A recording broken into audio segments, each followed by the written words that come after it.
السلام علیکم حضور. وعلیکم السلام. میرا نام کنزا خان ہے اور میری امی کا نام عزا پروین خان ہے اور میرے ابو کا نام عبدالمجید خان ہے. میرا پہلا سوال ہے، مسلمان دوسری قوموں سے دنیاوی ترقی میں پیچھے کیوں ہیں؟ ان کا سوال یہ ہے کہ مسلمان دوسری قوموں سے دنیاوی ترقی میں پیچھے کیوں ہیں؟ کسی زمانے میں تو یہ سب سے آگے ہوا کرتے تھے. اب انہوں نے نہ ان کا دین رہا ہے باقی، نہ دنیا باقی رہی ہے. دین کے نام پر انہوں نے ظلم کرنے شروع کر دیے لوگوں پر، اور اس کی وجہ سے ان کی دنیا میں بدنامی بہت ہو رہی ہے.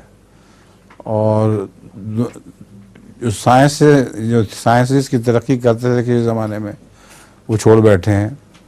اب جو بھی سائنس پڑھ لے وہ باہر ہی نکل آتا ہے، انگلستان آ جاتا ہے یا امریکہ چلا جاتا ہے، اور ان کا سارا جو برین ڈرین ہے وہ ادھر نکل آتا ہے. تو پیچھے کچھ بھی نہیں رہا ترقی کرنے کے لیے. جزاک اللہ.